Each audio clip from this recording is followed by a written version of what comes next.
हमारे साथ गौरव गोगोई साहब है, ये उनसे बात करते हैं। गौरव साहब, किस तरह से लोकसभा में अगले हफ्ते आ सकता है one nation one election?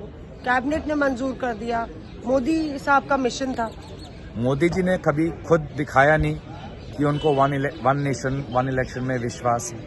Maharashtra में 5 फेज में इलेक्शन करते हैं, कभी गुजरात और हिमाचल में इलेक्शन 2 अलग तारीखों पे करते हैं। तो जब इनको मुनासिब होता है एक ही समय पे 2 राज्यों के निर्वाचन कराते हैं, और जब मुनासिब नहीं होता तो अलग अलग समय पे कराते हैं। तो बिना कोई तर्क लिए ये वन नेशन वन इलेक्शन ये लाने की कोशिश कर रहे हैं, जिसको लेकर भारत की संघीय ढांचे को लेकर बहुत महत्वपूर्ण सवाल हमारे इंडिया अलायंस के साथियों दलों ने उठाया है।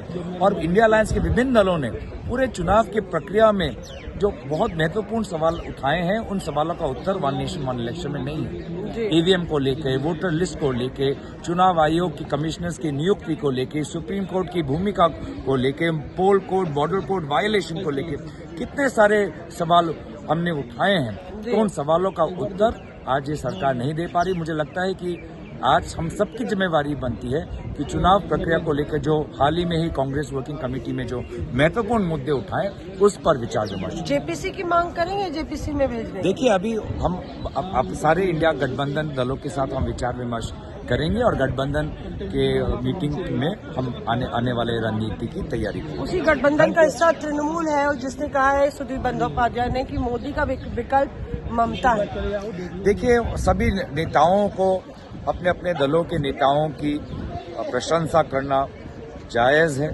और कांग्रेस एक बड़ी पार्टी है और हमारा दिल भी बड़ा है, और हम सारे विचारों की सुनने की क्षमता हम रखते हैं। कांग्रेस के वरिष्ठ नेता प्रमोद तिवारी हमारे साथ है। Sir, one nation one election अब हाउस में पार्लियामेंट में पेश किया जाएगा, कैबिनेट को मंजूरी मिल गई। देखकर जब वो प्रस्तुत होगा पार्लियामेंट में तब हम उस पर अपनी प्रतिक्रिया देंगे। पर इतना जरूर कहना चाहिए, इससे समय तो बच सकता है, पर 1.5% जीडीपी कैसे बढ़ जाएगी ये थ्योरी मेरे समझ में नहीं आई। जहां तक मैं जानता हूं कोविड साहब कभी अर्थशास्त्री नहीं रहे हैं, और ये जो भी गलत हो उसको हम सदन से पारित नहीं करेंगे। यहाँ पे कहा गया है कि एक तरीके से ना सिर्फ जो टाइम भी बचेगा, पैसे की भी बचत होगी। सवाल सीधा सा ये है कि विधानसभा के बचे हुए कार्यकाल का क्या हो। सवाल सीधा सा ये है, जहां कार्यकाल समाप्त हो गया उनका क्या हो। ये कई ऐसे संवैधानिक सवाल है जिसका जवाब ढूंढना है और देखना है कि उनकी रिकमेंडेशन क्या है। हमारे साथ प्रियंका चतुर्वेदी आई है, उनसे बात करते हैं। प्रियंका जी, जिस तरह से कैबिनेट ने मंजूरी दे दी, लगातार प्रधानमंत्री इस वन नेशन वन इलेक्शन को पुश कर रहे थे, आपको लगता है कि पारित हो जाएगा? वन नेशन वन पहनावा, one nation one food, one nation one language, now one nation one election. ये देश में विभिन्नता ही हमारी एकता का एक बहुत बड़ा अंग है। उसको खत्म करने का जो काम हो रहा है ये दुर्भाग्यपूर्ण है, क्योंकि it goes against the electoral democracy of this country.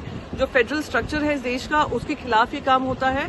और खुद इलेक्शन कमीशन की बहुत सारी रिपोर्ट्स हैं जो बताती हैं कि man power mobilisation, security mobilisation, EVM machines, VVPAT machines का काफी खर्चा होगा। और अब तक किसी ने हमें कॉस्ट बेनिफिट एनालिसिस नहीं बताया है, क्योंकि प्रधानमंत्री जी ने कह दिया है कि देश के पे बहुत सारा पैसा बचेगा, तो वो पैसा बचेगा भाई साहब। कोई ये नहीं पूछ रहा है कितना पैसा बचेगा।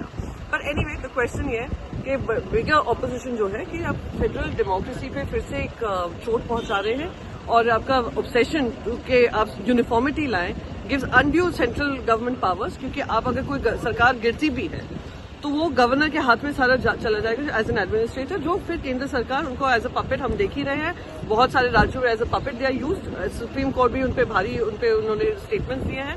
तो वो दिखाएगा कि कैसे सेंट्रल पावर और ज्यादा सेंट्रलाइज होती है। एक ही कहा जाता है कि पहले भी देश में वन नेशन वन इलेक्शन था, तो शुरुआत में तो वन नेशन वन इलेक्शन होगा ही, क्योंकि हम जब देश रिपब्लिक बना और जब चुनाव हुआ तो सबके साथ एक साथ हुआ। पर कहीं कहीं बीच में सरकारें गिरी हैं, एंड अगर सरकार कहीं गिरती है, बनती बिगड़ती है, तो एक वैक्यूम बनाने की जगह उसमें इमीडिएट इलेक्शन होना जरूरी है।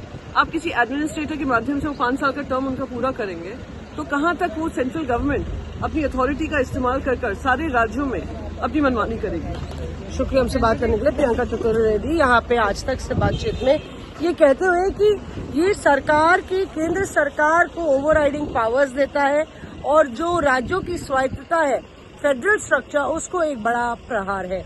मौसमी सिंह, दिल्ली आज तक।